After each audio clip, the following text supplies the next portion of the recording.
In Dauphin, we have the Northgate Trail System, which is a 26-kilometer system of stacked loop, multi-use trails featuring sections for mountain bikers, hiking, trail running, and areas to gather and take in the scenery of Riding Mountain National Park's beautiful North Escarpment. From Dauphin, we have Clayton Swanton joining us. Clayton is a founding member of the Dauphin Derailleurs Cycle Club and is the infrastructure chair responsible for overseeing the creation of the Northgate Multi-Use Trail Network 10 kilometers outside of Dauphin, along the boundary of Riding Mountain National Park. He is also the co-chair of the 2020-2024 Manitoba Summer Games, an active Rotarian, and partner in the law firm Johnston & Company in Dauphin. In Neepawa, we have the High Life Back 40 Multi-Use Trail Park, which turned a 40-acre field and burrow pit into a year-round trail destination that includes opportunities for winter activities such as snowshoeing, skiing, tobogganing, and hiking, as well as a one-of-a-kind Manitoba cycling attraction. From Neepawa, we have Marilyn Crew. Marilyn has more than 10 years experience in economic development in her current municipal role at the town of Neepawa and with Community Futures in St. Thomas, Ontario. Marilyn currently sits as past chair of EDAM and is active on several local boards. Marilyn is a strong community-minded professional with demonstrated skills in community development, growth strategies, building nonprofit organizations, and business coaching. In St. Adolphe, we hear about the Friendship Trail, an organic trail movement in every sense of the word, from the grassroots energy to dream it, to the materials used to create it. A flood-prone riverbank strip of land has become a valued asset to locals and tourists alike. From St. Adolphe, we have Leslie Godrey. Leslie has a Master's of Local Economic Development with a degree in Conflict Resolution Studies. She has supported and served businesses, organizations, and communities as an EDO practitioner for the past decade. She is passionate about economic development, tourism, and heritage, and enjoys collaborating with her fellow CED and ECDEV colleagues. She's currently owner of Ohana Writing and Consulting Services and is currently assisting CDEM with the Federal Experiences Canada Fund project. She's owner and instructor of Nature's Edge Tourism, offering Paddle Canada stand-up paddleboarding clinics and tours, as well as EDAM's association manager. Very busy. When she isn't on the move or on the water, she's currently trying to train her children. Oh, sorry, her new German Shepherd puppy, Jasper. Thank you to our panelists. Now, Clayton, I'll turn it over to you.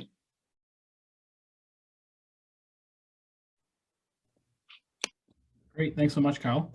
And thank you all for being here to listen to this presentation today. I'm very excited that there's a panel that is called Trails for Community Development, because that's something I'm very passionate about, which I think hopefully will be conveyed over the course of my time with you. So what I have to tell you, a lot of it is a little bit to start will be redundant as it's been said, but we created a 26-kilometer trail network. I'll give you a quick brief overview. It's encompassing 720 acres of land. Trailhead has modern amenities, which we'll go through, and it's just 10 kilometers from the city of Dauphin, which I think is part of why we feel this will be a very successful project, is also because it borders along Riding Mountain National Park.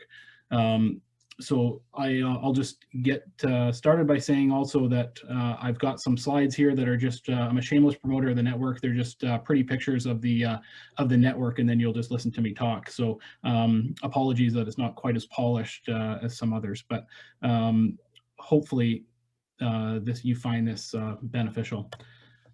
So where we all got started, we got started with the Northgate project, and it was spurred on from the announcement in January of 2018 that Dauphin would play host to the 2020 Manitoba Summer Games, which will now be taking place in 2024. We lacked a facility to host a mountain bike event, so we were required to create a 4 to 5 kilometers of trail to host the games, And the concern was that if we just did that and only 4 to 5 kilometers, it would not be enough of a draw beyond the games to justify the investment in creating that. So the vision that spurred up from that, from our games committee and other community members, including our local tourism director with the city of Dauphin at the time, was to create a much larger network that would fully leverage our proximity to Rocky Mountain National Park, which has been underutilized, I feel, as an economic driver for tourism and quality of life amenities in any meaningful way here in Dauphin. So that was where it all got started. That led to the formation of a new not-for-profit board in the fall of 2018 called the Dauphin Derailers Cycle Club. That board was created and is ran as a volunteer organization made up entirely of citizens, with the mandate being initially to fundraise and oversee the creation of the Northgate project, create cycling programs in the area, market the trails and programs, and it also brought the local Kids of Mud Youth Mountain Biking Club under its umbrella, and I've got a picture of those kids later.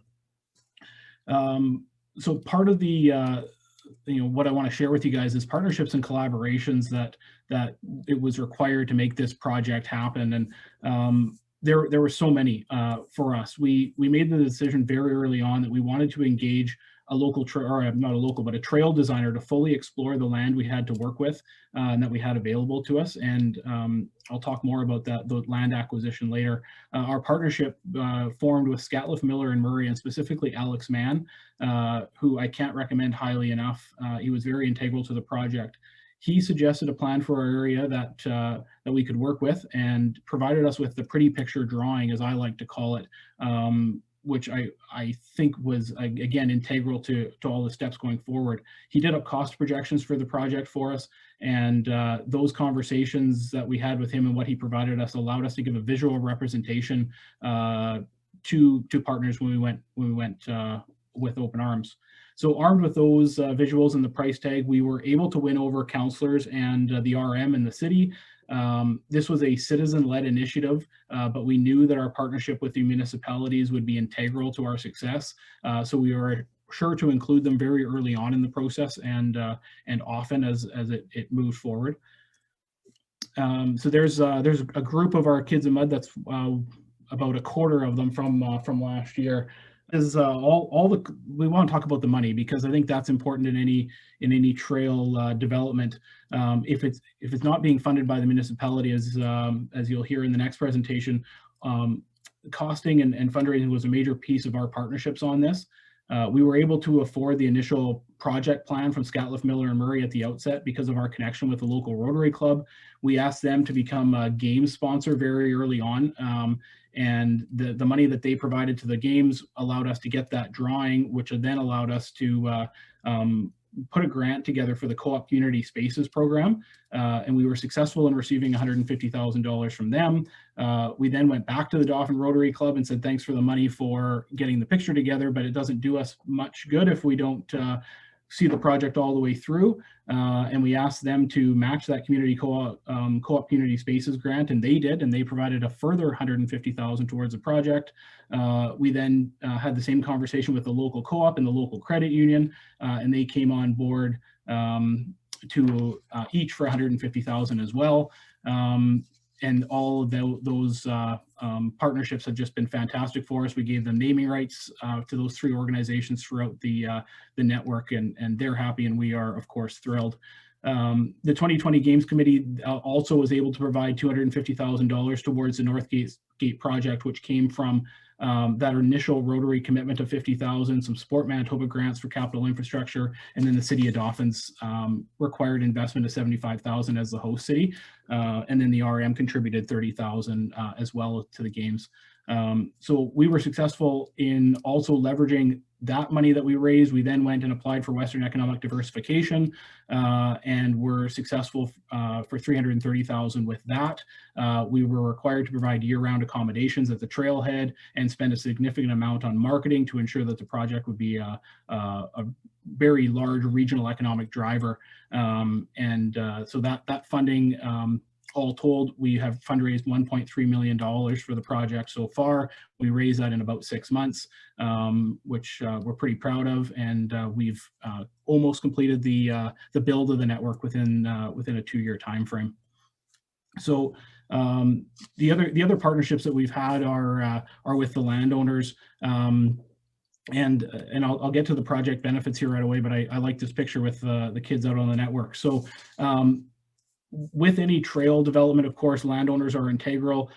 With us, we didn't use municipal land entirely, but we were fortunate that the city of Dauphin had a piece of property that bordered the national parks. We were able to utilize that. The Country Fest site, if you're familiar with Dauphin, you'll be aware of Country Fest and Ukrainian Festival. There's a volunteer board that owns a piece of property there, and we have a very generous private landowner in the middle.